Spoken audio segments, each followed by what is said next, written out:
नया महीना, नए बदलाव, कुछ ऐसे बदलाव जो आपके और मेरी जेब पर डायरेक्टली असर डाल सकते हैं, तो जिनके बारे में अगर आप जान लेंगे तो आपके लिए फायदेमंद रहने वाली हैं ये चीजें। नमस्कार दोस्तों, मैं हूं मानसी और आप देखना शुरू कर चुके हैं बॉस वाला हिंदी चैनल, जहां पर मैं आज आपको कुछ ऐसे अपडेट्स, चेंजेस बताने वाली हूं जो जुलाई के महीने में आपके ऊपर आने वाले खतरे को टाल सकते हैं। अब जुलाई 2025 के बाद कुछ मेजर चेंजेस हुए हैं जिन पर डायरेक्टली इम्पैक्ट हमारी फाइनेंशियल जिंदगी पर पड़ सकता है। तो अगर आप यूपीआई का इस्तेमाल करते हैं, पैन कार्ड का इस्तेमाल करते हैं, अपना क्रेडिट कार्ड कहीं स्वाइप करते हैं, ट्रेन टिकट बुक करते हैं या फिर सीधा साधा काम बता दूं, एटीएम से जाकर पैसे निकलवाते हैं, इन सभी रूल्स में चेंज हो गया है। इस वीडियो में हम लोग यही जानने वाले हैं, डिटेल में समझेंगे और सारे कंपैरिजन करेंगे जो हमारे रियल लाइफ एग्जांपल्स में काम आने वाले हैं। शुरू करते हैं पहले बदलाव से। अगर आप पैन कार्ड अप्लाई करना चाहते हैं तो उसके लिए आपके पास आधार कार्ड का होना बहुत जरूरी है। अब पहले क्या होता था कि आप नया पैन कार्ड अपने बाकी आईडी प्रूफ का इस्तेमाल कर सकते थे, जैसे कि वोटर आईडी हो गया, पासपोर्ट हो गया। लेकिन जुलाई 1, 2025 के बाद आपके पास आधार कार्ड होना मैंडेटरी है, कंपलसरी है अगर आप नए पैन कार्ड के लिए अप्लाई कर रहे हैं। अब ऐसा क्यों किया गया है? ताकि कोई भी डुप्लीकेट या फिर फेक पैन कार्ड ना बनवा सके और आपकी आइडेंटिटी को अच्छे से सिक्योर किया जा सके। दूसरे नंबर पर है, अगर आप आईटीआर फाइल करने वाले इंसान हैं तो भाई टैक्स भरना तो बहुत जरूरी है, तो उसके लिए भी डेडलाइन जो है वो एक्सटेंड कर दी गई है। पहले अपना इनकम टैक्स रिटर्न यानी कि आईटीआर फाइल करने की डेट थी, लास्ट जो थी वो थी 31 जुलाई, लेकिन अब उसे बढ़ाकर 15 सितंबर 2025 कर दिया गया है। तो अपने FY 24-25 के लिए अगर आप आईटीआर फाइल करना चाहते हैं तो सितंबर 15 तक कर सकते हैं। ये बदलाव इसलिए किया गया है ताकि ज्यादा से ज्यादा जो टैक्स पेयर्स हैं वो अपने लास्ट मिनट में जो गलतियां होती है ना, उनसे बच पाएं। और अब आपको समय भी मिल जाएगा कि आपको जितने भी डॉक्यूमेंट, जितने भी कागजात चाहिए हैं उनको आप सही समय पर, सही टाइम पर इकट्ठा करके अपना बढ़िया तरीके से सबमिट कर दें। चलिए आगे बढ़ लेते हैं, बात कर लेते हैं तत्काल ट्रेन टिकट की। तो अगर आप तत्काल में ट्रेन टिकट बुक करना चाहते हैं तो सबसे पहले आपको आधार कार्ड को जो है लिंक करना पड़ेगा अपने अकाउंट से, और आपको जरूरत पड़ेगी एक OTP वेरिफिकेशन की भी। अब तत्काल टिकट बुक करने के लिए IRCTC का जो अकाउंट है उससे आप OTP के बिना टिकट बुक नहीं कर पाएंगे। एक और बदलाव ये है कि अगर आप एजेंट्स के थ्रू टिकट बुक करवाते हैं तो इसमें अब आपको थोड़ी सी मुश्किल आ सकती है, लेकिन अगर आप खुद से तत्काल टिकट बुक करते हैं तो आपको ज्यादा फायदा मिलेगा, आपको ज्यादा चांसेस मिलेंगे कि आपकी टिकट जो है वो बुक हो जाएगी। क्यों? क्योंकि पहले 30 मिनट में अब एजेंट्स टिकट बुक नहीं कर पाएंगे अगर आपको तत्काल टिकट बुक करनी है तो। अब ऐसा क्यों किया गया है? क्योंकि एजेंट्स क्या करते थे कि पहले ना बल्क बुकिंग में टिकट्स ले लेते थे, जो कि नॉर्मल पैसेंजर्स जो होते थे ना उनको सही एक्सेस नहीं मिल पाता था। तो अब इस चीज से बचाने के लिए कॉमन मैन को कॉमन टिकट्स जो है वो आराम से मिल जाए, तो सरकार ने ये बता दिया है कि भाई एजेंट्स के लिए अब हम पहले 30 मिनट में विंडो नहीं खोली जाएगी, नॉर्मल पैसेंजर्स के लिए वो विंडो खुली रहेगी। 10 से 10:30 बजे के लिए अगर आप AC टिकट्स बुक करना चाहते हैं तो तत्काल में कर सकते हैं, और 11 से 11:30 के लिए नॉन AC टिकट की जो तत्काल टिकट है वो आपको मिल जाएगी। इसके बाद एक और जो बदलाव ट्रेन टिकट में किया गया है वो ये है कि अब जो उनकी प्राइस है, जो किराया है ट्रेन टिकट का, वो बढ़ा दिया गया है। 1 पैसा पर किलोमीटर के हिसाब से पैसा बढ़ गया है अगर आप नॉन AC कोच में ट्रैवल कर रहे हैं तो, और 2 पैसा पर किलोमीटर के हिसाब से अगर आप AC कोच में ट्रैवल करते हैं तो। यानी कि अगर आप 1000 किलोमीटर ट्रैवल कर रहे हैं तो 10 रुपए उसके ऊपर आपको एक्स्ट्रा पे करने पड़ सकते हैं। इसके बाद अगर आप फाइनल अपना चार्ट जो है वो देखना चाहते हैं रेलवे स्टेशन पर पहुंचकर, तो ट्रेन डिपार्चर्स यानी ट्रेन निकलने वाली है, जो डिपार्ट होने वाली है, उससे 8 घंटे पहले वहां पर वो चार्ट लग जाएगा और आप जाकर देख सकते हैं। अब ये बदलाव क्यों किया गया है? ताकि जितने भी जो ऑपरेशनल कॉस्ट है ना उसको रिकवर किया जा सके। अब लास्ट मिनट में कोई भी सीट की बुकिंग करता है, कंफ्यूजन रहती है, तो इन सारी चीजों को अब अवॉइड किया जा सकता है।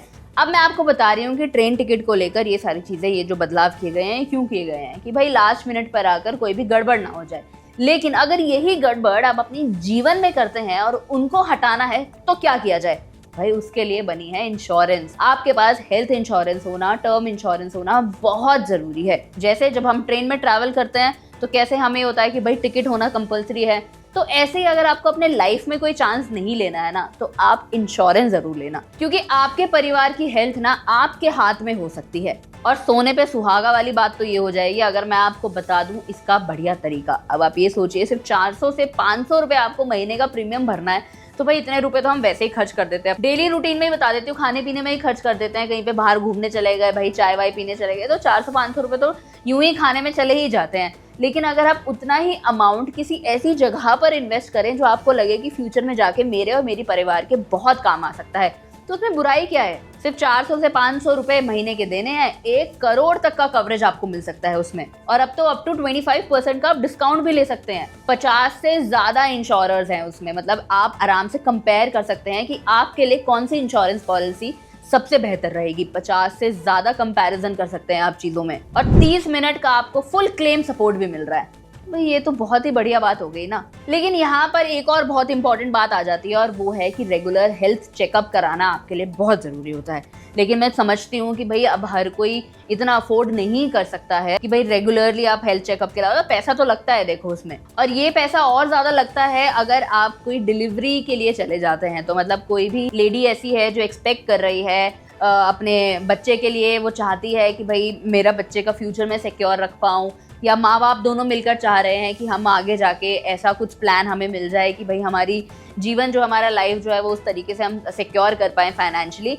ये सारी चीज़ें सबके दिमाग में आती हैं, लेकिन बस वही बात हो जाती है कि हमें लगता है कि यार महंगाई बहुत ज़्यादा बढ़ गई है, तो हम कैसे सारे खर्चे उठाएंगे, कैसे सारे टेस्ट के, डिलीवरी के वाले जो टेस्ट अलग होते हैं उसमें पैसा बहुत ज़्यादा लग जाता है। इसीलिए मैं यहाँ पर आपको रिकमेंड कर सकती हूँ कि आप ऐसी हेल्थ इंश्योरेंस लीजिए जहाँ पर आपको मैटरनिटी के बेनिफिट भी मिल जाएं, क्योंकि ये ऐसी इंश्योरेंस हो सकती है जिसमें आपकी डिलीवरी और प्रेगनेंसी वाला सारा खर्चा जो है वो इंक्लूड हो जाएगा। जैसे कि प्रीनेटल चेकअप्स होते हैं, डिलीवरी रूम चार्जेस अलग लगते हैं, पोस्ट डिलीवरी केयर के अलग चार्जेस होते हैं, न्यूबॉर्न बेबी के केयर के लिए इतने सारे चार्जेस अलग लगते हैं, सी सेक्शन की अगर जरूरत पड़ गई है तो उसमें ज्यादा चार्जेस लगते हैं। तो हेल्थ इंश्योरेंस मैटरनिटी बेनिफिट्स के साथ भाई कमाल की चीज है। और यहाँ पर एक और अच्छा ऑप्शन ये है कि अगर कोई भी मदर है वो अपने 6 मंथ में है प्रेगनेंसी के, तो वो भी इस इंश्योरेंस का फायदा उठा सकती है।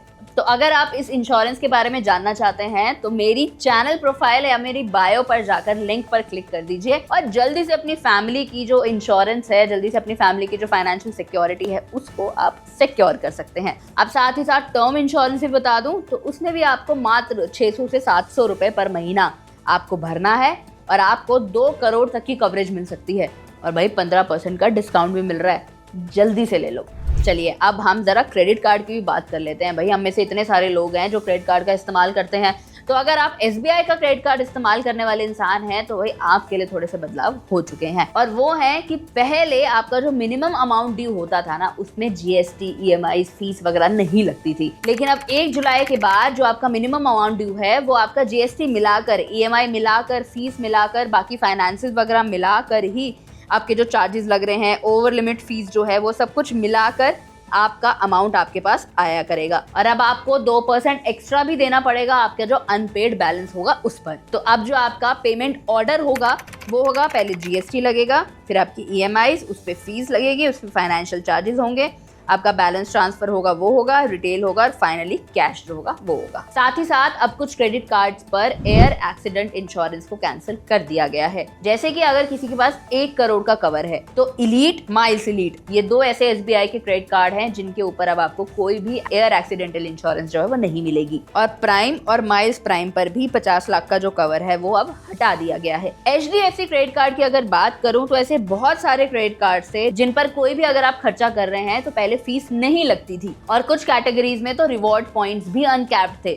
लेकिन अब आपको 1% फीस देनी पड़ेगी अगर आपका वॉलेट का जो लोड है या फिर ऑनलाइन स्किल बेस्ड आप गेमिंग करते हैं उसमें आपका जो खर्चा है वो 10,000 रुपए प्रति महीने से ऊपर का आ रहा है। तो वहीं अगर आप 50,000 रुपए से ऊपर की कोई भी यूटिलिटी बिल पेमेंट करते हैं, अगर आप कोई कंज्यूमर है और अगर आप कोई बिजनेस ओनर है, आपके पास बिजनेस कार्ड है इसका, तो अगर आप 75,000 से ज्यादा की यूटिलिटी बिल की पेमेंट करते हैं तो आपको 1% की फीस देनी होगी।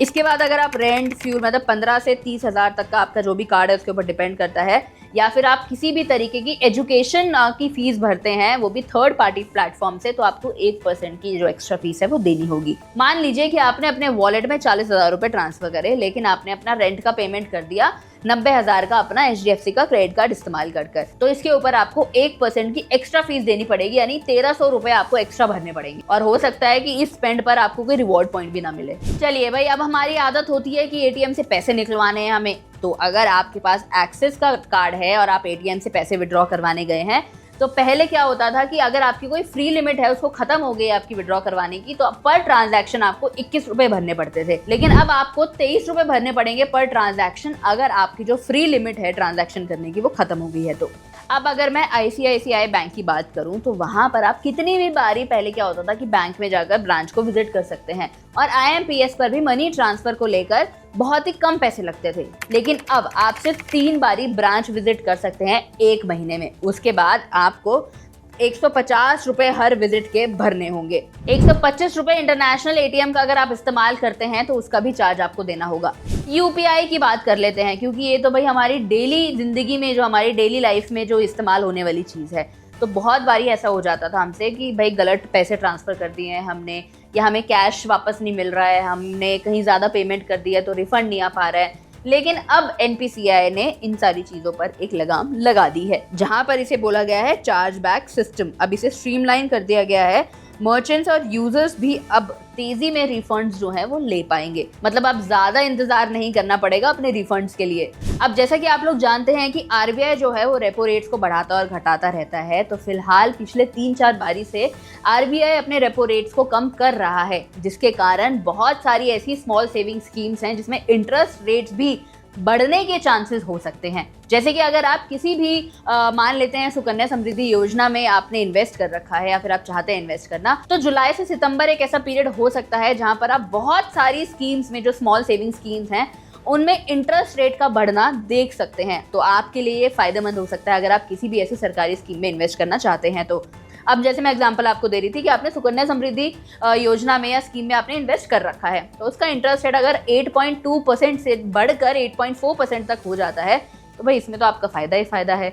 तो आप सारी सरकारी स्कीम के ऊपर एक नज़र ज़रूर रखना, क्योंकि बहुत चांसेस है कि जुलाई से सितंबर के महीने में इंटरेस्ट रेट्स जो हैं उनके वो बढ़ सकते हैं। तो मोटा मोटा भाई जुलाई 2025 एक ऐसा महीना है कि जहां पर आप बहुत सारे फाइनेंशियल चेंजेस जो है वो देखने वाले हैं। तो सोच समझकर हर जगह इन्वेस्टमेंट करिएगा, सोच समझकर अपनी सेविंग्स करिएगा। मैं उम्मीद करती हूँ आपको ये सारी जानकारी पसंद आई होगी, समझ में आई होगी। कोई भी डाउट रहता है तो अपना फीडबैक रहता है, सजेशन रहता है, मुझे कमेंट सेक्शन में लिख दीजिएगा। मैं मानसी मिलती हूँ आपसे अगली वीडियो में।